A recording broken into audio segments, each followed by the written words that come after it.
ارشاد فرمایا لن تنالوا البر، تم اس وقت تک نیکی کا کمال نہیں پا سکتے حتی تنفقوا مما تحبون، جب تک کہ اپنی سب سے پسندیدہ چیز اللہ کی راہ میں خرچ نہ کرو۔ وما تنفقوا من شیء، اور جو کچھ بھی تم اللہ کی راہ میں خرچ کرو گے فإن اللہ بہ علیم، بس بے شک اللہ تعالیٰ اسے خوب جانتا ہے۔ اس آیت کریمہ میں سب سے افضل صدقہ، سب سے افضل خیرات کا ذکر ہے کہ ہمارے مالوں میں جو ہمیں سب سے زیادہ پسند ہو وہ اللہ کی راہ میں دینا سب سے زیادہ باعث فضیلت ہے۔ بخاری و مسلم شریف میں ہے کہ حضرت ابو طلحہ انصاری رضی اللہ تعالی عنہ مدینہ شریف میں بڑے مالدار تھے، اور آپ کو اپنے مالوں میں سب سے پسندیدہ ایک باغ تھا۔ جب یہ آیت کریمہ نازل ہوئی تو آپ نے یہ باغ کے بارے میں نبی اکرم صلی اللہ علیہ وآلہ وسلم سے عرض کیا، یا رسول اللہ صلی اللہ علیہ وسلم، اللہ تعالیٰ کا حکم ہے کہ سب سے پسندیدہ مال اللہ کی راہ میں دیا جائے، مجھے یہ باغ پسند ہے تو میں یہ باغ اللہ کی راہ میں دیتا ہوں۔ اللہ تعالیٰ ہمیں بھی اپنی پسندیدہ چیزیں اللہ کی راہ میں دینے کی توفیق عطا فرمائے۔ کل الطعام کان حلا لبنی اسرائیل، بنی اسرائیل پر ہر قسم کے کھانے جائز تھے، الا ما حرم اسرائیل علی نفسہ من قبل ان تنزل التوراۃ، سوائے ان کھانوں کے جو حضرت یعقوب علیہ السلام نے توریت کے نازل ہونے سے پہلے اپنے اوپر حرام کر لیا۔ حضرت یعقوب علیہ السلام کو کوئی بیماری تھی، تو اس بیماری کی وجہ سے آپ نے یہ منت مانی تھی کہ اگر مجھے اس بیماری سے شفا ہو گئی تو میں اونٹ کا گوشت اور اونٹنی کا دودھ نہیں پیوں گا، اور اس کے علاوہ چند کھانوں کے متعلق آپ نے یہ منت مانی تھی۔ جب آپ کو شفا مل گئی تو آپ نے وہ کھانوں سے اجتناب کیا۔ پھر آپ کی اولاد میں جو بنی اسرائیل ہیں ان پر یہ کھانے حرام کر دیے گئے۔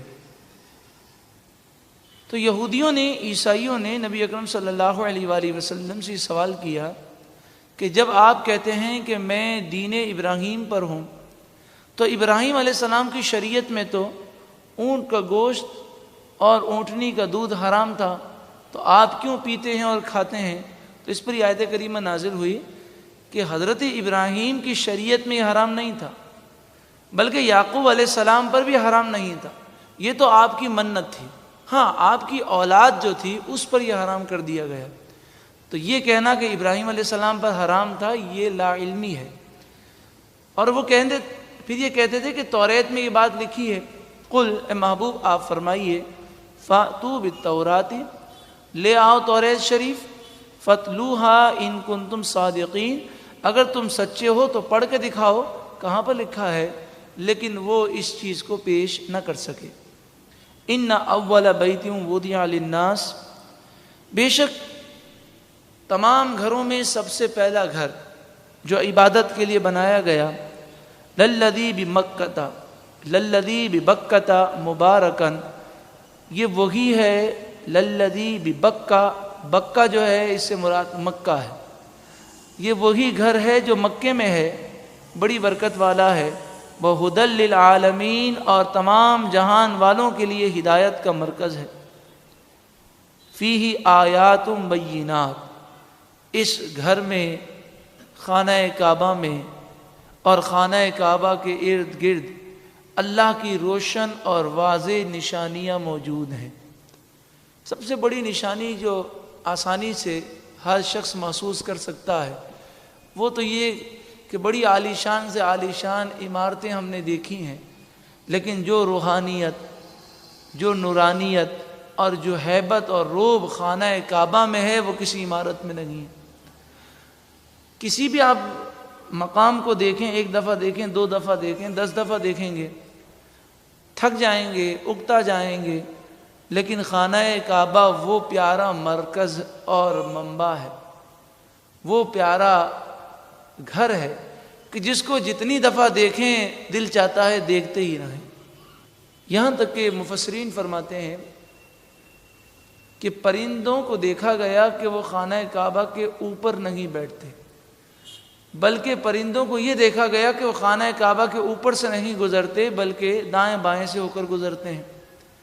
یہاں تک کہ فرمایا کہ اگر کوئی پرندہ بیمار ہو جائے تو وہ خانہ کعبہ کا طواف کرتا ہے تو خانہ کعبہ کے طواف کی برکت سے اسے شفا مل جاتی ہے۔